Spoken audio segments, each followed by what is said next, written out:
Thank you for being here today. I told Sherry for astrological reasons I wanted to start the talk at 12:35, but being in our culture, in our society, we usually try half hour or hour. Like if I say 12:22, people are like, huh?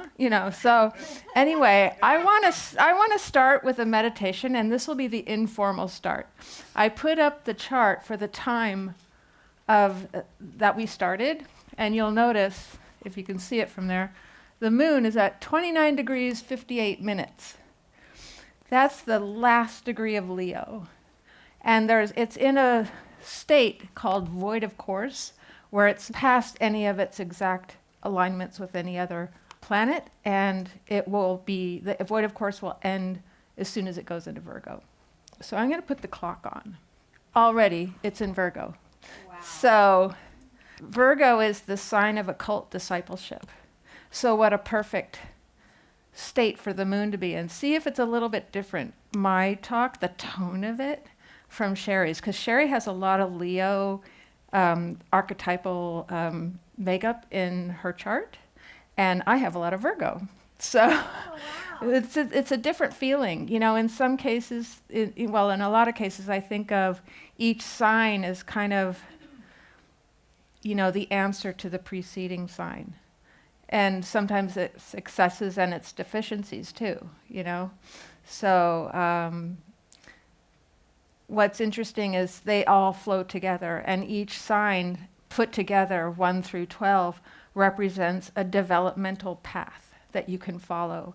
And each sign has a focus, and each corresponding house has a focus, and the planets are like the actors constantly moving forward through them. And they tell a story. And each of you have your own unique birth chart. That is your blueprint for this life. And it tells an archetypal story. It doesn't predict what's going to happen to you. It doesn't say anything about the nature of your life other than archetypally.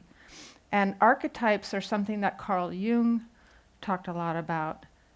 They're universal, like these balls of information that are embedded deep in our psyche, and each of us have the same archetypes.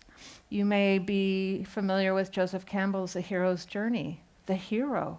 What an amazing archetype that is. And each of you are your own hero in your own story. And this birth chart, whatever it is, if somebody is born at this moment, that's their archetypal journey, their hero's journey. And it's a set of potentials that you are here to fulfill. And this is what Sherry talks about in terms of evolving in consciousness. It's becoming increasingly aware of what it is you're actually here to do. And at the underlying it all, underpinning your entire life, is the need to evolve. The universe, God, the divine, wants you to evolve. That's why we were thrust here in this reality. Our soul was birthed into this physical material reality precisely to evolve. That's your job. It's really your only job. And however that manifests, whatever arena, every house represents an arena of life, and some of you will have different houses dominant in your chart. Every arena of life, whether it's performing arts, or literature, or science, or teaching, or whatever, you can still, underneath it all, internally evolve and learn and grow and become more of who you are meant to be. And that process, which Sherry talks a lot about as well, I keep hearing it, like every time, I'm gonna say that, more or less, in different words. But as we go through life, we're instilled with everybody else's thoughts of who we're supposed to be. Society's conditioning, family conditioning, just sort of like traditions that for some reason, without question, we keep playing out. and the key is without question. Are we just automatic machines playing out a script that was written for us that we didn't choose? And if we are, then we start to get resentful, and we misinterpret the archetypes, and it ends up being behavior that's either self-sabotaging or hurting somebody else, which is still hurting you. And transpersonal astrology, knowing these archetypes, can help you understand yourself better, like, oh, that's the way I am. But you look at it all in a way where there are different levels of abstraction. So Moon in Virgo can operate 3 different levels. There's the biological level or instinctual level. It's sort of like as if you were a completely untrained donkey, just going through life, automatically responding to the nature around you. Then there's the psychological level where the intellect gets more involved, and then you can start making a little more conscious choices, but it might be at the ego level. And then there's the highest spiritual expression of it, where you are aligned with the divine, right action, the divine order of the universe, living the law of your being according to something greater than yourself that you are a part of. So with that, I'll ask if there's any questions before I launch into the esoteric astrology. Anybody have anything to say? Yes, Bruce. There are different types of astrology, like I believe like Chinese and stuff. What is this? So the question is, what type of astrology am I going to be talking about today? It's called transpersonal astrology, and I will definitely get to what that means and what it is. Other forms of astrology: humanistic, evolutionary, traditional astrology. Traditional astrology obviously goes back to the olden times, Hermetic era, before the outer planets were discovered. So there's 3 new planets that introduced brand new archetypes into our awareness that traditional astrology basically ignores, which to me is kind of unfortunate because they have so much to offer that if we brought them into our awareness would help us grow by leaps and bounds. They're the transcendent planets. And I will talk a little bit more about that too. Just a little bit about me first. I've known Sherry for decades. I studied with her mom and learned so much. And then I moved on and started studying with an astrology teacher named Jim Scher, and I went on to work with him in his school, and I also helped him edit his book, Astrology is the Spiritual Path. And I'm going to read a couple of excerpts from that today. But I also want to let you know that I brought some extra copies in case anybody wants to buy them, but they are available on Amazon, and I'll leave a little some in the bookstore. And any ones you buy here, some proceeds will go to this church. So with that, I want to have a little meditation exercise. So if you close your eyes a moment, kind of fill yourself up with the idea of your birth chart as the path you are meant to walk. Imagine the night sky.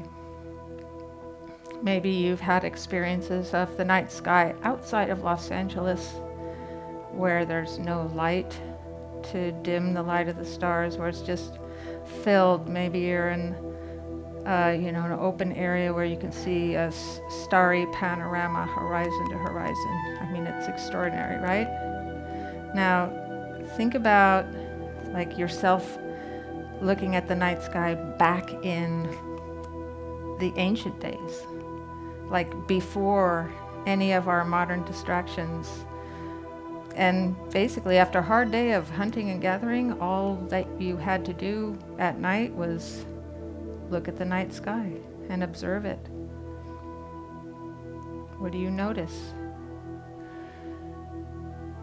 You might imagine doing this every night, just observing the sky. And you start to notice the sky is as alive as you are. It's constantly moving. It changes with the seasons. Some stars form shapes that might inspire you to create stories. Some stars wander across the sky. You notice how the moon changes shape every night. Sometimes it's eaten by a shadow, looking like a blood moon, and then unexpectedly its shining light reemerges. What does all this evoke in you? Do you feel connected to it? Does it draw you in? Inspire you with a sense of awe, of wonder? Does it feel magical? Or maybe even scary sometimes? Can you sense its mystery?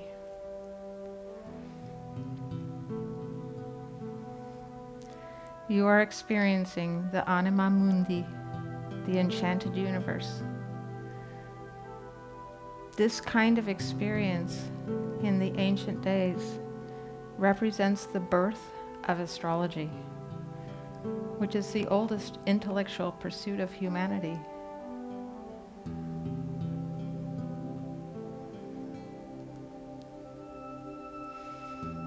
Thank you.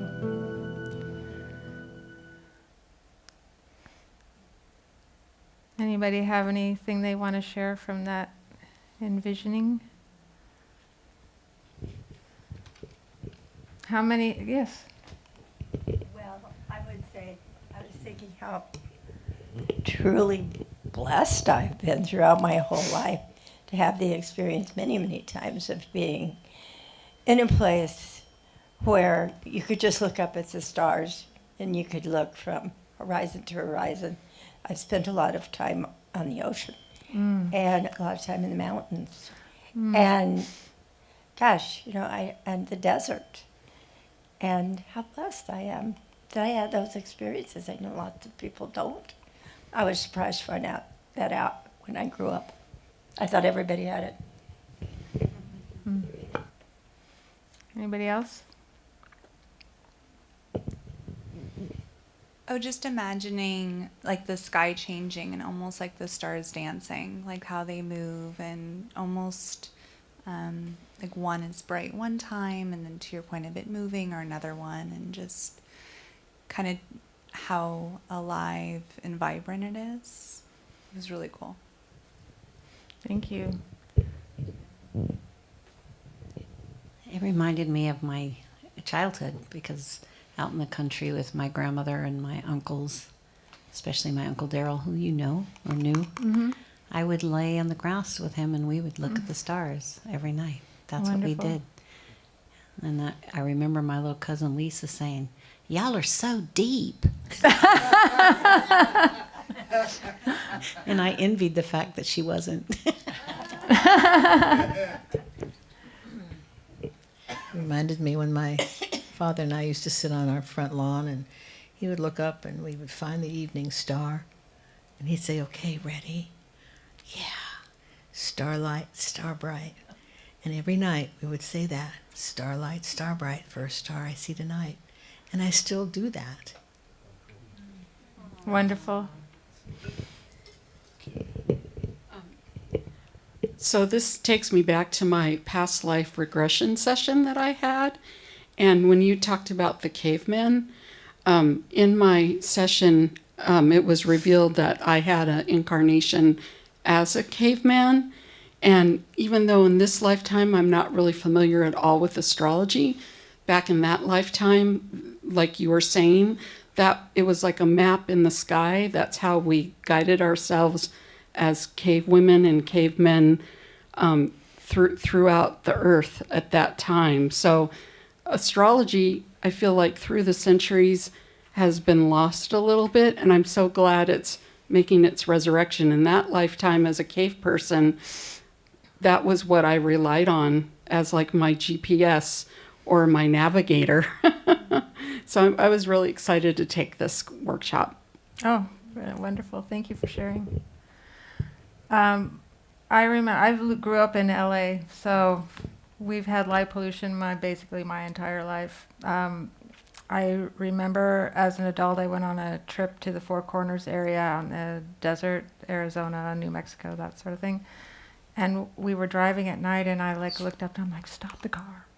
And we got out, and I looked up, and it was like out in the desert. I mean, it really was this starry panorama. I'm like, I mean, something inside me just ignited. It was amazing, and I felt like this sense of connection with the cosmos.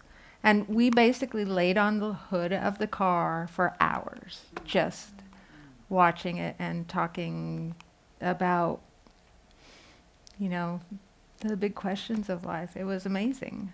It was really amazing. Okay, great. So now I want to set the sort of historical and philosophical stage for how transpersonal astrology came to be. Talk about the cave people. More 25,000 years BC, there are cave paintings that represent the phases of the moon. So clearly, you guys were watching back then. But the earliest discoveries of more scholarly celestial divination was found in ancient Babylon, and that's considered really the birthplace of astrology around 1500 or so to 1800 BC. So still, long time ago. At this point, they only included the visible planets, which is the sun, moon, Mercury. Sun and moon we call planets just because it makes it easier. Mercury, Venus, Mars, Jupiter, and Saturn. Right now you can see Jupiter in the night sky. It's usually mid-heaven around 8 o'clock or so, and it's right near Orion and Gemini constellation, so it's pretty cool. I love this time of year. Of course, Jupiter won't always be there. Speaking of wandering stars, the visible planets were called wandering stars because they were the only stars that moved. Like much more, you know, the fixed stars, Antares and those kinds of things. The dog star, those don't move. The constellation stayed the same. But the wandering stars, now there's something. So astrology continued to develop and be refined throughout the ages to what we know today as an archetypal symbolic language developed through observation of the correlations between the movement of the planets and events on Earth. It's correlating. So there are peak periods of advancement that laid the foundation for transpersonal astrology, and mostly these are metaphysical. So Hermeticism, Christian Gnosticism, and the Kabbalah, these are ancient esoteric traditions that flourished during the Greco-Roman era.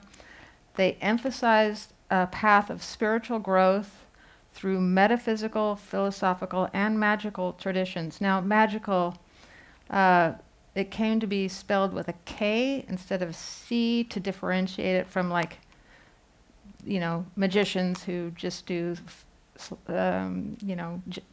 they fake you out.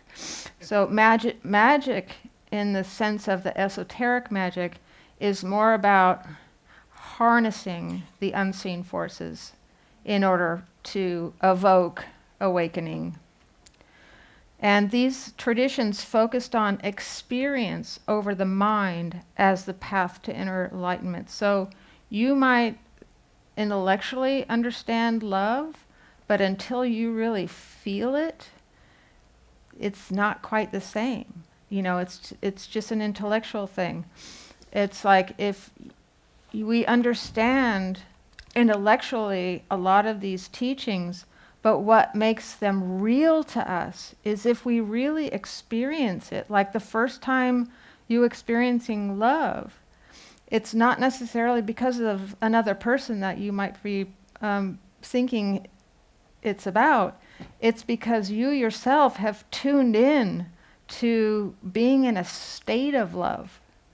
And that state of love is what heaven on earth is all about. And transpersonal astrology and these working in conjunction with metaphysics and other disciplines will definitely help you open to living in a state of love all the time. So Hermeticism was named after Hermes, who's the Greco-Egyptian god of wisdom and magic. And there's a famous quote attributed to him, which talks about this correlation: as above, so below, as within, so without. And it signifies individual and physical on one hand, universal spiritual realms on the other hand are interconnected and mirror each other. It's the microcosm and the macrocosm. And usually whenever you change, whenever you experience significant changes, they always start within. And they start within in ways that you may not ever notice right away. But every time you make a new choice, today I'm going to make a new choice. In this grand experiment of life, every moment is an experiment where you get to choose. And if you see something isn't working out the way you intended, then you get to make another choice. And it's just about experimenting. But you can build up these micro mutations all the time and may not even notice until one day you look back and, oh my God, I've changed so much. How did that happen? Because of your choices, these little choices. But it starts within. It's like the planet Pluto, which the astronomers deemed wasn't a planet anymore. Excuse me, I don't agree, and most astrologers won't agree that use the outer planets, but Pluto is the planet of transformation. And it is small and compact, and it's atomic in its powerful force. So just think about that. Every choice made at a higher level of consciousness, like conscious choice, that has atomic power.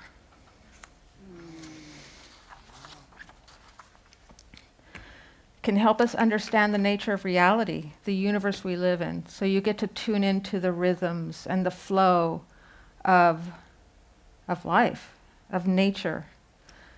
The Hermetic teachings were designed to take humanity to a higher level of consciousness, and this forms the essential roots of astrology.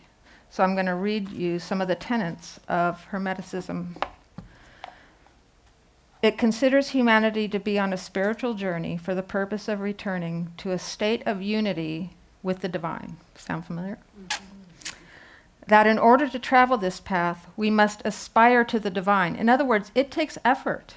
It won't just happen magically, as in a magician making something out of an illusion. The aspiration is your personal effort. The spiritual growth is only achieved through conscious effort. Views the world, and think this is ancient, okay? And there's a reason that this philosophy still lives, because it's still very pertinent. Views the world as one reality where all dichotomies, all distinctions between body and soul, the mundane and the spiritual, are regarded as part of one whole. So we're a lesser whole that's part of a greater whole, and a greater whole, and a greater whole. And instead of looking at it as a hierarchy, you can think of it as a holarchy, where every lesser whole has a unique and important role to play in the greater whole. So there's no boss, really. You are your own boss. You are your own authority in this philosophy. But of course, if you're living by the code of love, the law of your being, which is love, then hell yeah, we can all get along. It is by nature polytheistic, but with an underlying fundamental monotheism. It considers all is divine. So anything that even is perceived as negative by you is divine. The joys, the sorrows, the suffering, and in suffering itself, that is an opportunity, because there's opportunity for growth through suffering. It holds spiritual paradoxes, which the aspiring person must learn how to reconcile. So reconciliation of opposites, like love-hate. Virgo, attention to detail. Opposing Pisces, all is one. The material and the spiritual. Holds the principle as above, so below, and that the divine is both within, immanent, and without, transcendent. One aspect of Hermetic spiritual path is learning to work with symbols because they are a way for the divine to speak to and with us. The Greek term for this is sympathia. It helps us comprehend ourselves and the nature of reality in ways that go beyond the rational mental mind. Now, we are the meaning makers, but to me, astrology is still a phenomenon, how it works. You can't really explain it. It is a way for the divine to speak to and with us. I mean, think about that. It's code.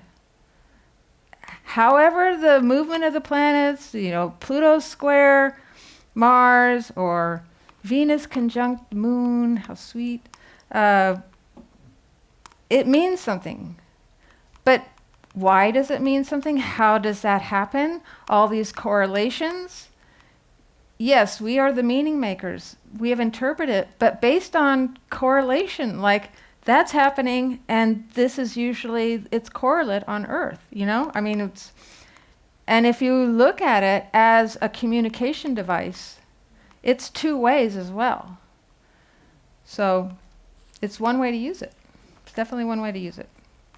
So moving on from the Hermeticists, well, basically, one more thing about that is that it has the thought that we all have the potential to become initiates in this process of transformation. We can make it alive, and we can answer its call. So, another leap occurred during the Renaissance. Hermeticism was still very much alive, but now we're having advancements in science and all other disciplines. And there were polymaths, people who, experts in many, many different fields. Copernicus, Galileo, Kepler, Newton, and Bacon were mathematicians, inventors, astronomers, and astrologers. Science and letters and spirituality were not separate like they are today. At this point, astrology is still focused on mundane matters, however. It was before the importance of the individual. As goes the king, so goes the country. So they used it to determine when or when not to go to war, or, how were we going to feed our people and stuff like that. Elizabeth I had a dear confidant, John Dee, who was another polymath. He also had amassed the largest library in Europe at the time. He was is known as the astrologer to Queen Elizabeth. Some say he was also her spy, sending information from the capitals of Europe. But his secret messages to her were signed 007. Isn't that interesting? But think about symbolically, numerology, in terms of numerology, 00 to me breaks down to eyes. He was her eyes. And the 7, can anybody guess what the 7 represents? Completion? How about the 7 visible planets? Because he was an astrologer, right? So he's the eyes of the spheres. They called them spheres. In other words, as above, so below. He was watching above and below to determine what, kind of advice he might give her. I thought, isn't that fascinating? Yeah. There's a whole book about him. Dee and others who studied magical traditions refer to the planet as cosmic intelligences. This goes back to how the divine speak to us. The divine is infused in these symbols, in these planets. Cosmic intelligences, keep that in mind. They considered astrological symbols as code from the divine from universal consciousness. We're talking about still back in the Renaissance era. They elevated astrology as a field of study to be on par with other fields of knowledge.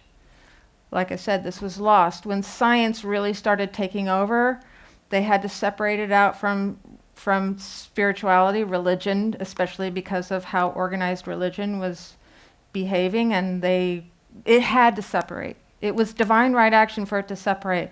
But now, it's time for it to come back. And this book talks a lot about it. So, transpersonal astrology is best practiced with a multidisciplinary approach. Science, history, literature, think about it, Shakespeare often represents astrology in his books. I mean, he's mentioning in his plays and writings, he mentions the planets and what they evoke and all that. There's another book about that too, Astrology and Shakespeare. Philosophy, spirituality, and metaphysics. Astrology must stay connected to the other disciplines if it's going to evolve as we evolve. And that's another thing, that a lot of astrologers, including me, have a problem with traditional astrology, is it's refusing to evolve. It just can't exist in a vacuum. It has to be connected with everything else. Okay, any thoughts so far? Shall I continue with our journey? Yes. When you talk about it evolving, kind of what do you mean by that? In what ways have you seen it evolve, or some trends within this space? So traditional astrology is focused on prediction. I dare any traditional astrologer who practices prediction to actually show some statistics on how accurate they are. The fact that they won't use the outer planets, why? If it's traditional, like it's locked in time, it's not taking into consideration new discoveries that introduce new archetypes into our awareness. And if you look at what was correlating on Earth at the times these planets were introduced into our awareness, it's very much a part of the archetype that planet represents. And I will get into that. Any other questions or thoughts? I mean, is that enough? Yeah, that's helpful. When you talk about it evolving, that makes sense when you hear about it being predictive.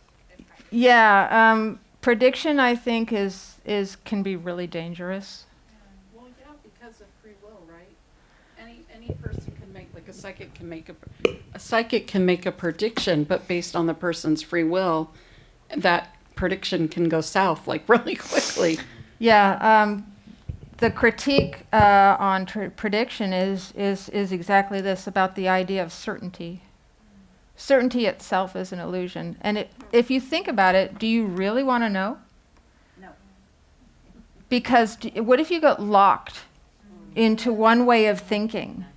That's what prediction does. It locks you into one way of thinking and completely eliminates all other potentials. What if you grow and things happen that make you change your mind? Like, wait a minute, but that prediction, I feel like I'm supposed to go over here, but then you get conflicted because you want to follow the path that you think you need to be on to manifest the tradition. Yeah. Yeah, I had something to say about that, because when I was younger, I was very, very intrigued by psychics, astrology, all different things that were outside of me, because I hadn't evolved to the point of trusting my inner voice. Mm-hmm. And I was attracted to it because I knew that was the truth. I knew that energy was possible, so I was attracted to it. But what I recognize with it is always putting our focus and our attention outside of our own power and our oneness with the divine. Mm-hmm. So it's giving power to something else, and that's the danger of it. And I remember thinking the same thing. It's like having a stage, and you open the curtain before it's really set and ready to go.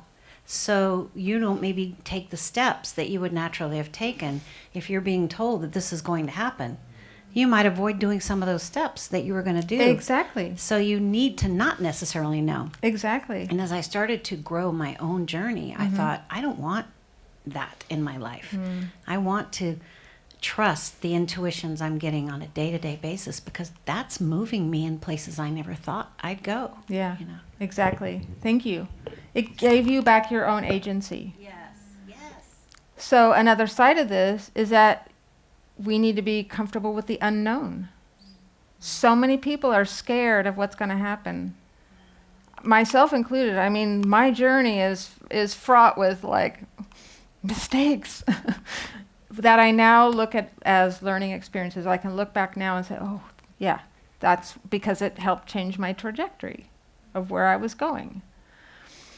Being comfortable with the unknown can be a lot easier if you do look at life as an experiment. Every day, every moment, it's an experiment. You're in school. I think you said that. Yeah. So just think about this as, you're a lifelong student. You're in a lab every day, and you get to play. And that way, you can be uncomfortable with the unknown and make fresh new discoveries to share with the rest of us. Please. Anyway, I was talking about the discovery of the outer planets and how they introduce new transcendental archetypes into our awareness. Uranus was discovered in 1781, and guess what that correlated with? The Revolutionary Era. Uranus is about awakening, the power of the individual. And everybody in Europe was trying to free themselves from the kings. America happened. We threw off the shackles of England. I mean, this was very much the Revolutionary Era and the era of individual awakening and I can be my own authority. Neptune was discovered in 1846, and it was in sync with the emergence of the transcendentalist movement of the mid-19th century. And the ideas of transcendentalism set the stage for how astrology might be seen as a spiritual path going into our modern era. It brought spirituality into modern times through literature, philosophy, religion, and politics. Can anybody name any of the leaders of the transcendentalist movement?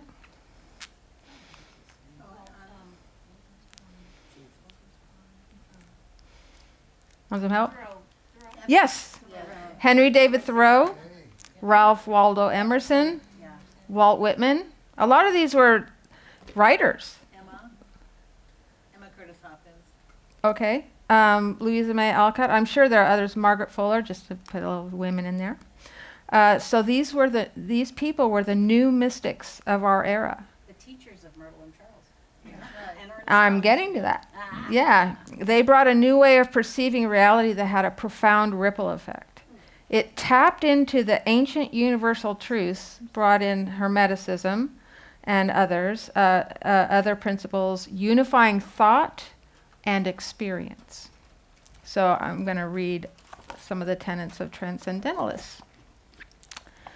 There is a strong belief in the inherent goodness of people and nature, and returning to that can be a source of inspiration and even the mystical experience of universal being. It also set the stage for the development of Unitarianism. Society is regarded as having a corrupting influence because it's so mental, which, and I used to be very mental. You can attest to that. It means I was more connected with my mind than my heart. And ego, of course. Which diminishes the purity of this truth. Especially included in this viewpoint was organized religion and political parties. It was viewed that people are at their best when allowed to be themselves, self-reliant and independent. Therefore, nonconformity was an important part of these tenets. So, the road less traveled. The importance of the individual and self-reliance was greatly emphasized so that one would understand the imperative of discovering one's own truth. There was great value placed on the love of beauty, which to me, beauty is an expression of the divine. And beauty is emphatically in the eye of the beholder. It's not one thing that Hollywood decides. Beauty and the contemplation of it.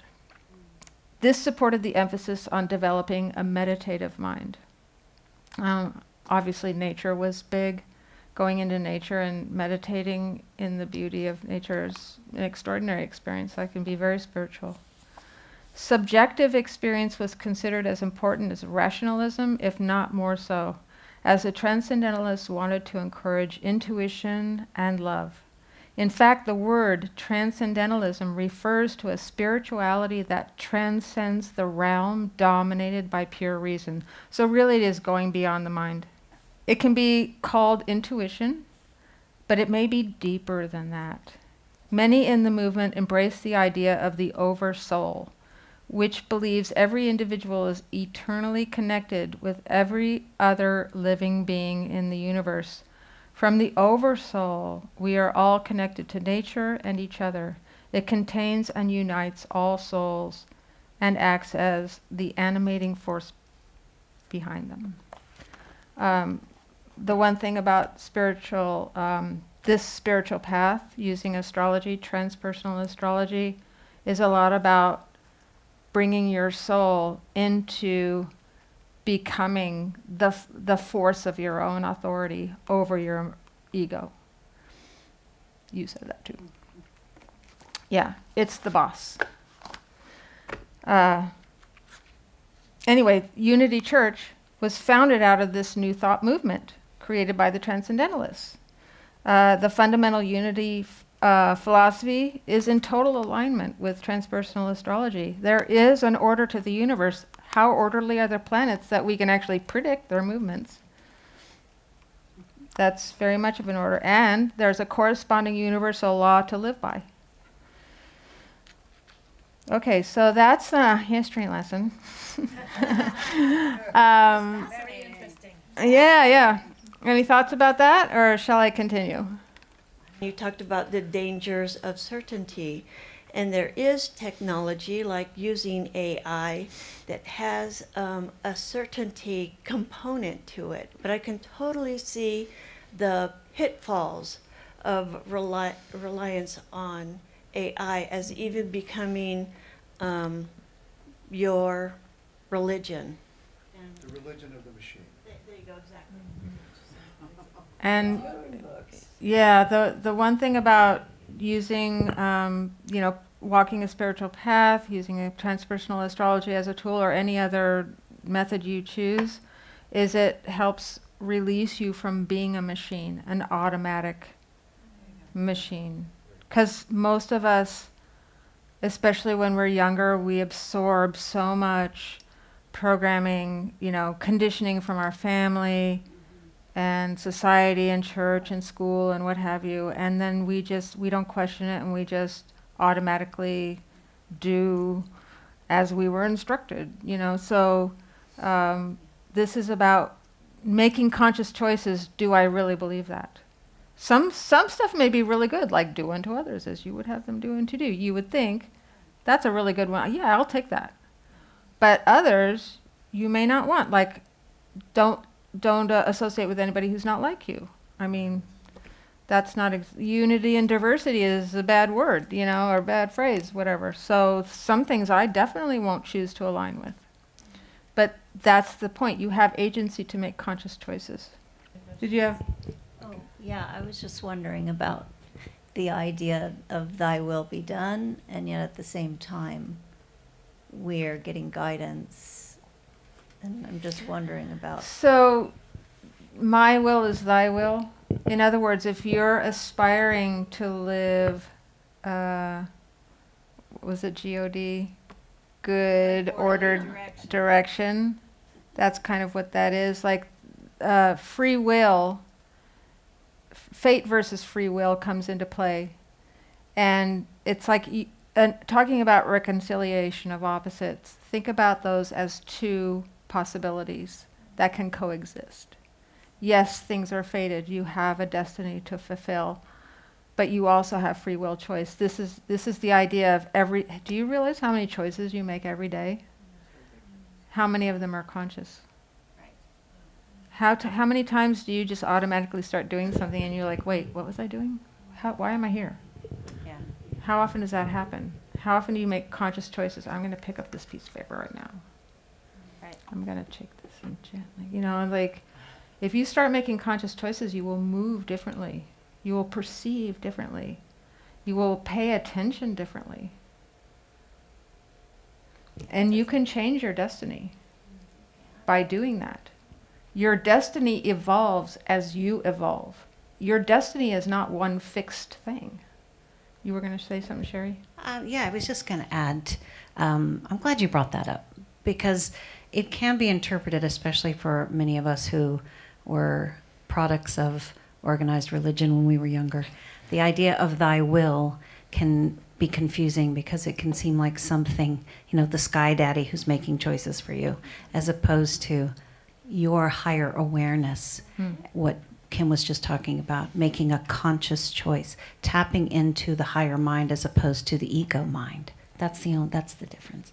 So you're surrendering to your highest mind, where you are, where your highest, where love lives, in the plane of love. It's really about letting love lead, like we talked about today. Mm-hmm. It's not something outside of you. It's you. Mm-hmm. Does that help? And also, again, coming back to what I said before, is we all operate on levels of abstraction. So what level are you operating at? Being more conscious of that. Is it just instinctual survival based? Or is it more coming from love? Love or fear? Another set. Yes, we experience fear, but what do we do to it? Or what do we let it do to us? Do we let it inhibit us? Or do we summon the courage to marshal on,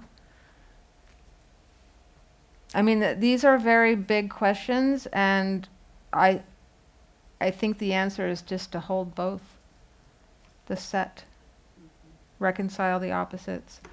That gives you balance. Because we're all human, and we're all going to, in this grand experiment, go through all kinds of experiences. Some that are easy and joyous, some that are painful, devastating, all these things. But how we choose to walk through them and respond to them is what distinguishes you. So now we get to the main attraction, all that leading up.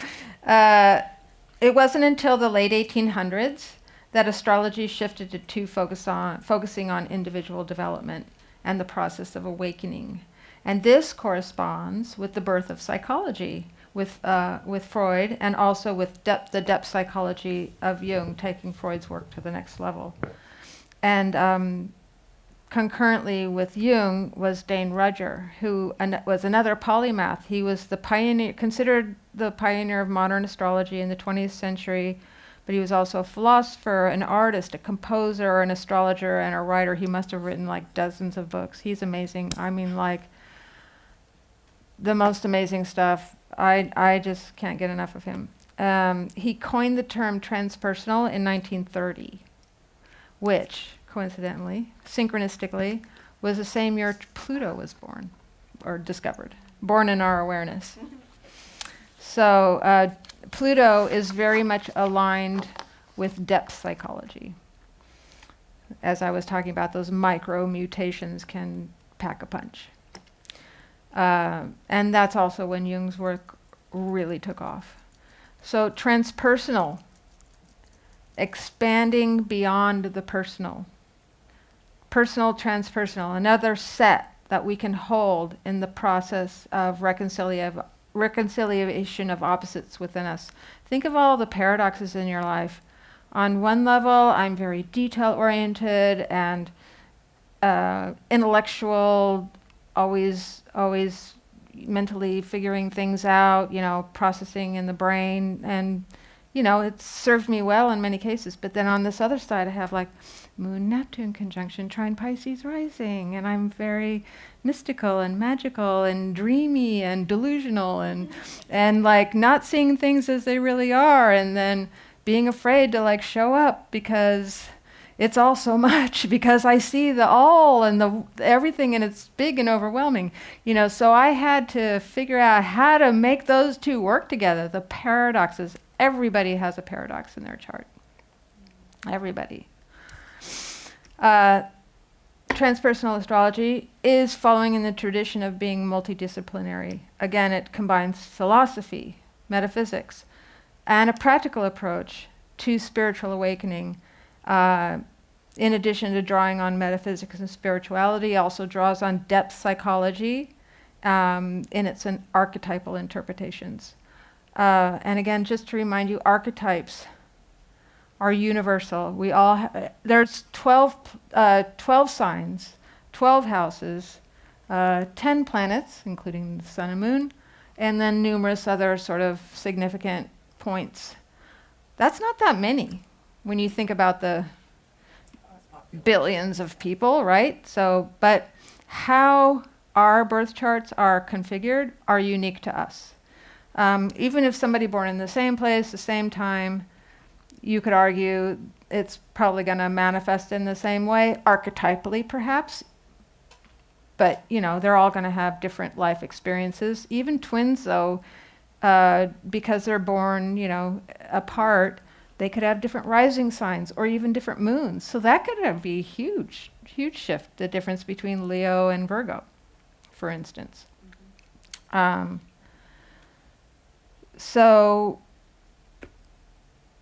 transpersonal astrology is distinguished from other forms of astrology in that it draws you out from focusing on your own personal needs and desires into participating in ever-expanding fields of activity and relationships.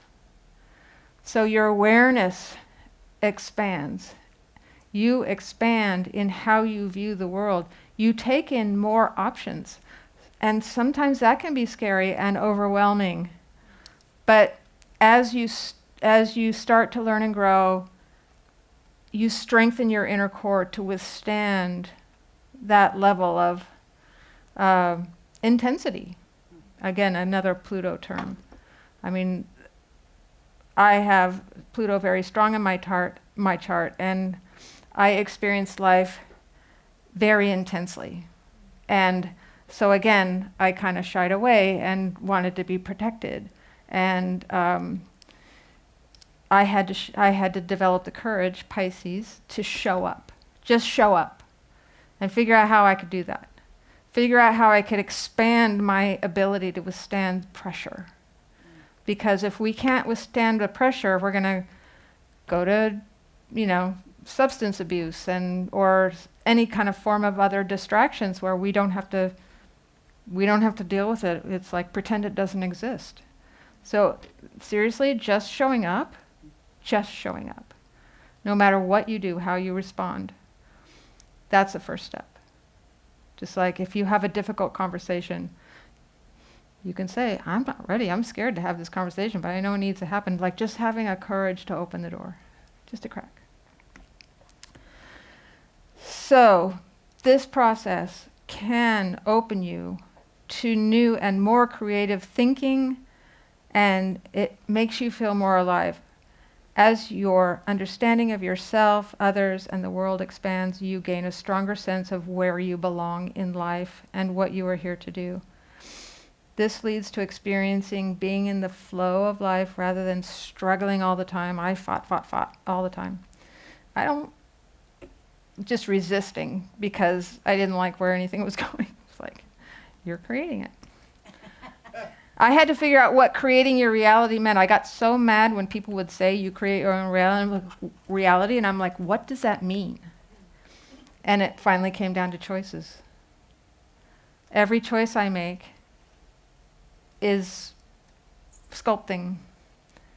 And yeah, you make a choice today and it may not have a direct effect in the immediate, but choices built up over time lead you in the trajectory you want to go. But this is what I had to learn and let go of trying to control the outcome.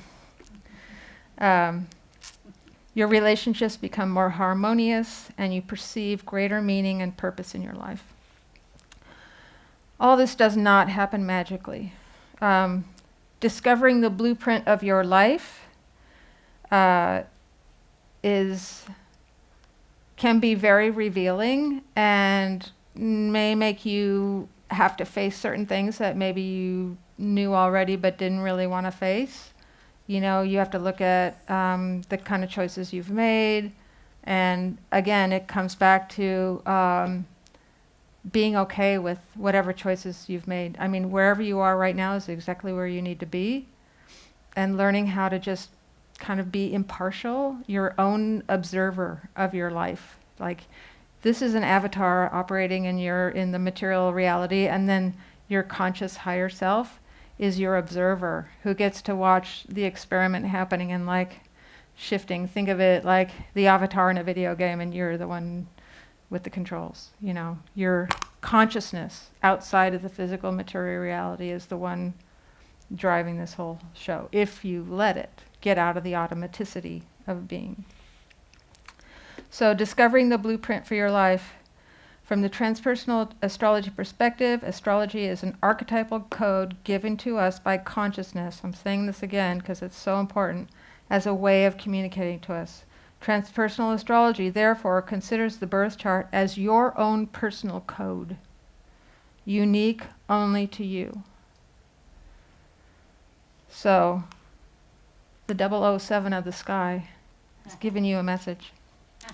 And again, we are the meaning makers of this phenomena, but how it works can't be explained. To me, it's part of the great mystery of the universe. Obviously, we can't explain what God is or the divine or whatever we call it. The mystery does just fine for me because that's pretty self-explanatory. But let this sink in. The archetypal language of astrology is one way the divine can communicate with you. Astrology is based on timing and the synchronicity between events. Paying attention to these synchronicities provides insight. Astrology itself is like the messenger of the gods. The cosmic intelligence is speaking on behalf of the divine. So, it starts with learning the fundamentals of your birth chart. The chart can reveal inherent challenges that need to be overcome and the paradoxes that you can integrate into your personal expression. That helps you gain clarity so you can align with your purpose and help you make more open and creative choices as you release dysfunctional patterns. So as you choose you is love, the real you is love, then the dysfunction starts to dissolve. And again, it takes effort because you have to identify, well, what's the dysfunction in the first place? Where's the hidden programming that's telling me that I need to be this way that I'm not even aware of? So it's bringing the unconscious to consciousness. And you can do it through meditation, writing. My favorite form is what's called partner-assisted meditation, which is born out of what's called an enlightenment intensive that was started in the 60s by Charles Berner. But basically it's a group of people sitting across from each other and taking turns sharing. And because you have a person being receipt point, it can evoke even more expression to come out. But again, you have to observe what's going on impartially without judging yourself, turning off the critic. Good for the Virgo person. Understanding the dominant archetypal patterns of your chart helps you to transform your greatest challenges, including unresolved traumas and self-limiting fears, into your most powerful gifts. This is what healing is all about. Whatever is your greatest wound can transform into your greatest gift. Because as soon as you learn something, you turn right around and you can help others learn it too. It leads you to actualize your potential. Again, the chart is a set of potentials that you are here to actualize. And plenty of people get only so far or maybe even devolve. It's up to you how much effort you put into it. But again, awareness makes all the difference. It moves you towards aligning with who you're meant to be. We've talked a little bit about this already.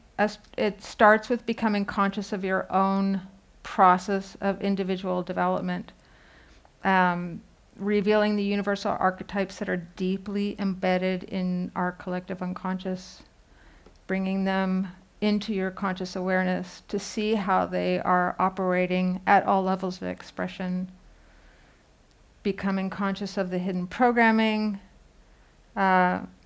developed in early childhood more often than not, but then you compound over time as you keep responding to the same type of problematic area, the same way you were locked into with a trauma, and then that builds over time into a very deeply rooted pattern.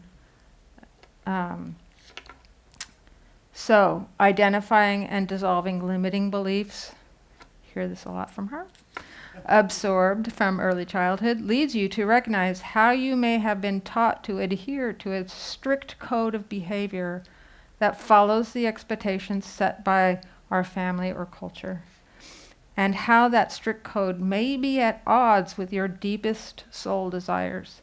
If you're feeling resistance to adhering to that strict code, that's a message that you need to pay attention to. Like, listen to yourself.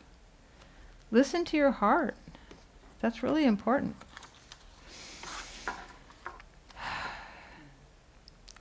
Fear of failing to meet others' expectations is very limiting, and it can result in great internal conflict that's manifested in negative emotions or behaviors.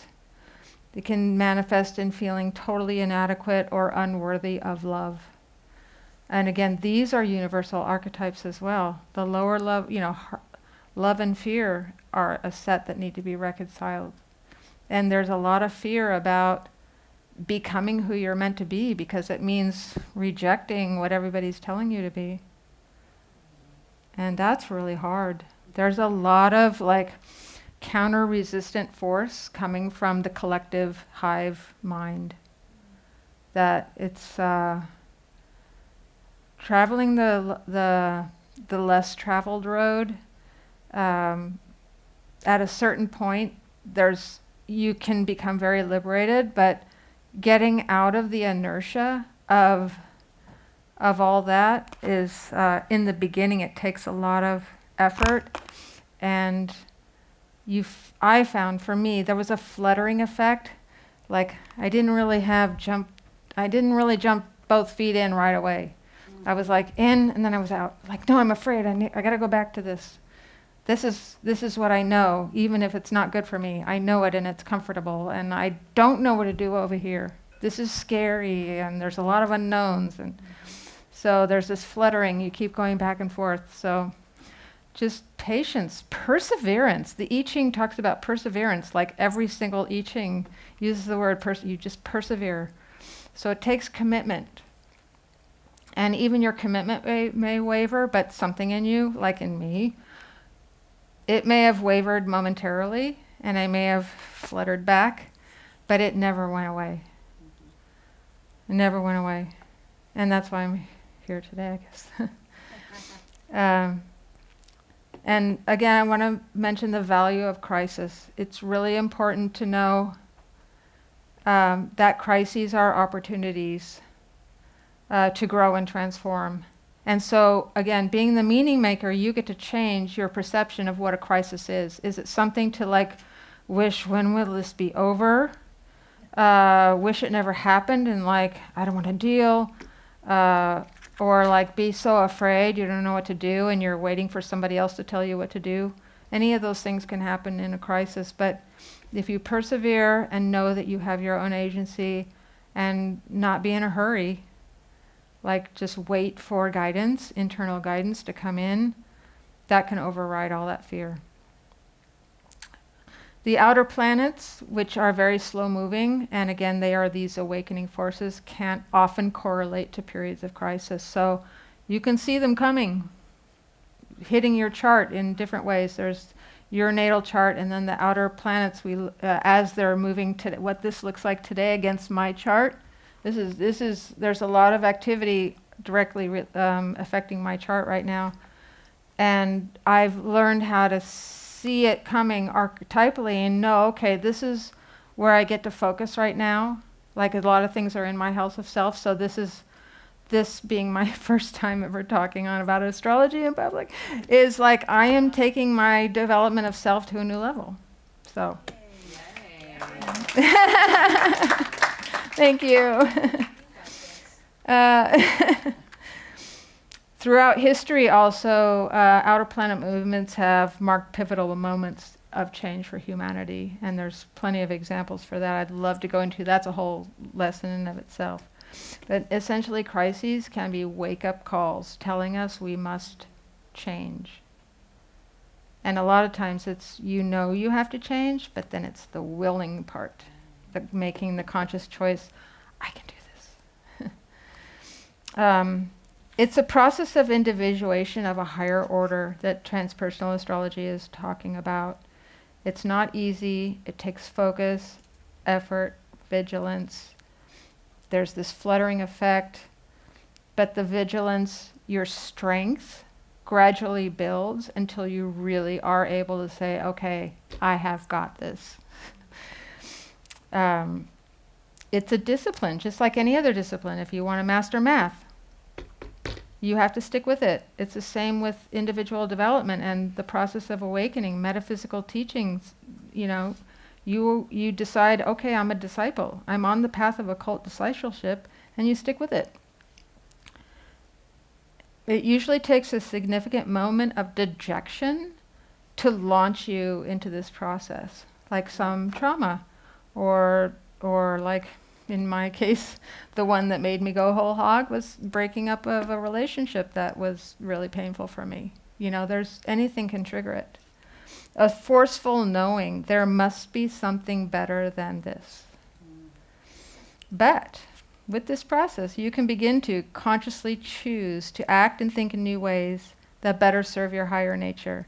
Experience a profound sense of liberation. Oh my God, I can't tell you how liberated I felt that I didn't have to conform to being normal, that I always thought, oh, I just want to be normal. I'm so abnormal. I don't want to be abnormal. I want to be normal.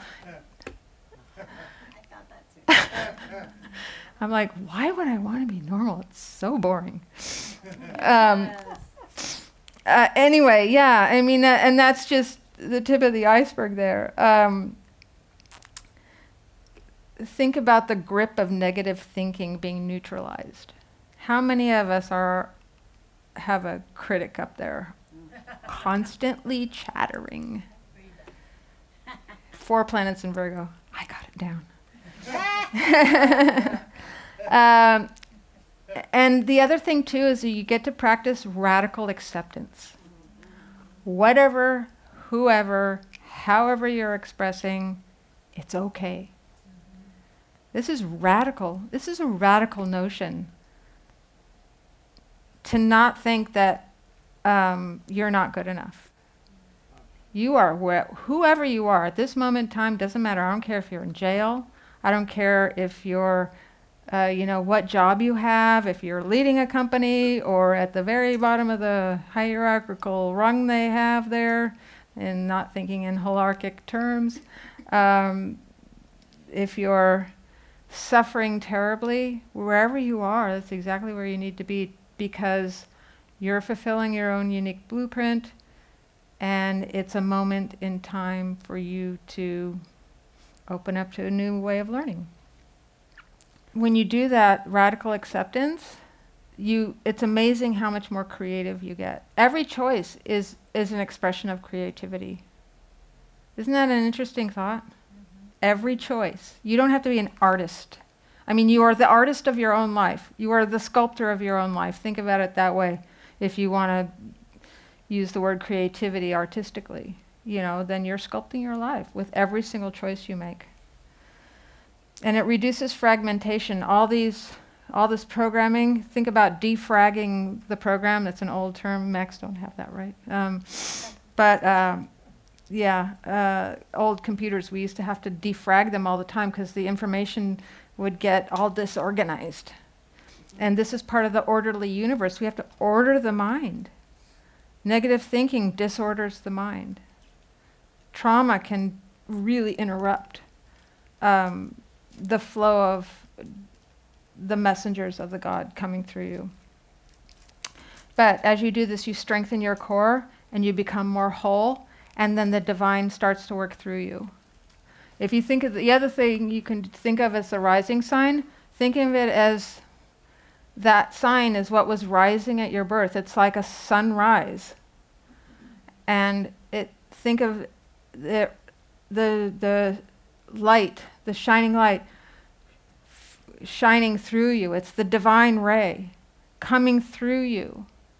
It's the expression of the divine through your unique filter. That's the rising sign. So you get, to find greater meaning. Like every moment can be something special as you expand your relationship with all existence and divine love. You feel lighter and more joyful. knowing you are exactly where you are, where you belong, doing what you're meant to be doing, in harmony with your soul's purpose.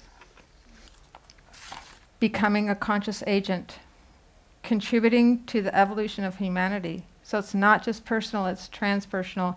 Every evolutionary step you take has a ripple effect, the butterfly effect. And you may never know the impact that it has on others. You might see it more immediately in your circle, your immediate circle, loved ones. But even beyond that, it has an effect. And every thing you learn and grow, think of it as being uploaded to the universal mind. Like, that's why it's a two-way street. Like, not only are you getting information from the divine, but you are giving information to the divine as you learn. As you evolve, it evolves. That's huge. That's why you are so important. You matter more than you know. I'm going to end on, before we start to play a little bit, I'm going to end on a quote by Dane Rudhyar. Humanity's essential archetypal character and destiny is to be an agent for transformation on the planet Earth.